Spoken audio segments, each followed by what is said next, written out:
যখন আমি একটি সুইচ টিপি এবং আলো জ্বলে ওঠে তখন এটি জাদুর মতো মনে হয়, কিন্তু এই সাধারণ কাজের পেছনে একটি নীরব শক্তি কাজ করে যার নাম পারমাণবিক শক্তি।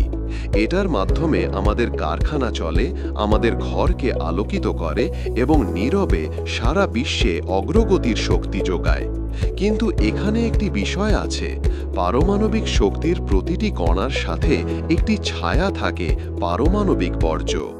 এটি আসলে কি? এটি আমাদের জন্য কতটা বিপজ্জনক এবং সম্ভবত সবচেয়ে বড় প্রশ্ন, আমরা কি সত্যিই এটিকে নিরাপদে রাখতে পারি? চলুন পারমাণবিক বর্জ্যের রহস্য, এর ঝুঁকি এবং এটি ব্যবস্থাপনার আধুনিক উপায়গুলি উন্মোচন করি। প্রথমত, পারমাণবিক বর্জ্য কি? এটি এমন যে কোনো পদার্থ যা পারমাণবিক বিদ্যুৎ কেন্দ্র, ল্যাব বা এমনকি হাসপাতালে ব্যবহারের পর তেজস্ক্রিয় হয়ে গেছে। প্রধান কারণ, চুল্লিতে ব্যবহৃত ইউরেনিয়াম বা প্লুটোনিয়াম জ্বালানি।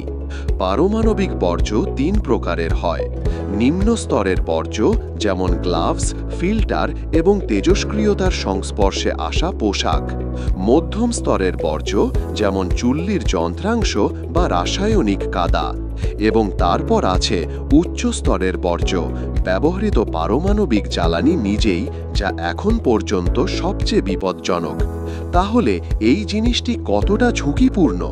যদি পারমাণবিক বর্জ্য আমাদের শরীরে প্রবেশ করে তবে এটি ক্যান্সার, জন্মগত ত্রুটি, এমনকি বংশানুক্রমিক জেনেটিক পরিবর্তনও ঘটাতে পারে। কিছু বর্জ্য হাজার হাজার বছর ধরে তেজস্ক্রিয় থাকে। চেরনোবিল এবং ফুকুশিমার মতো বিপর্যয়ের পর বিশ্ব বুঝতে পারল যে পারমাণবিক বর্জ্য কতটা গুরুতর হতে পারে। কিন্তু এইখানেই বিষয়টি আকর্ষণীয় হয়ে ওঠে, আমরা কিভাবে এই মারাত্মক পদার্থটি পরিচালনা করি? প্রথম ধাপ পৃথকীকরণ। সব ধরনের বর্জ্য বাছাই করা হয়, নিম্ন, মধ্যম এবং উচ্চ স্তরের। দ্বিতীয় ধাপ প্রাথমিক সংরক্ষণ। ব্যবহৃত জ্বালানি রডগুলি পানির নিচে বা শুকনো পাত্রে রাখা হয় যাতে তারা নিরাপদে ঠান্ডা হতে পারে।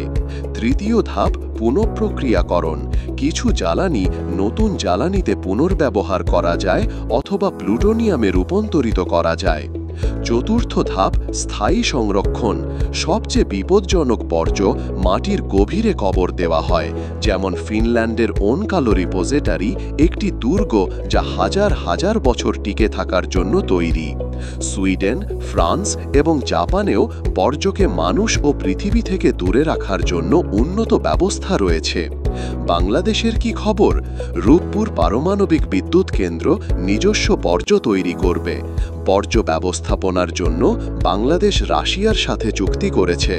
প্রথমে বর্জ্য বাংলাদেশে সংরক্ষণের জন্য থাকবে, কিন্তু পরে চূড়ান্ত নিষ্পত্তির জন্য এটি রাশিয়ায় ফেরত পাঠানো হবে।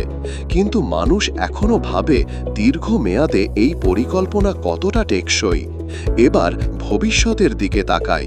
বিশ্ব সবুজ শক্তির দিকে এগোচ্ছে, কিন্তু পারমাণবিক শক্তি এখনও কোথাও যাচ্ছে না।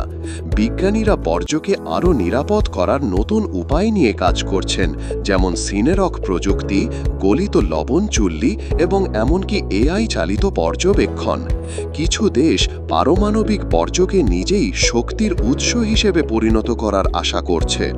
তাহলে বড় ধারণাটি হল, পারমাণবিক বর্জ্য একই সাথে অগ্রগতির প্রতীক এবং একটি গুরুতর সতর্ক সংকেত। যদি আমরা এটি সঠিকভাবে পরিচালনা করি তবে পারমাণবিক শক্তি নিরাপদ, শক্তিশালী এবং টেকসই হতে পারে।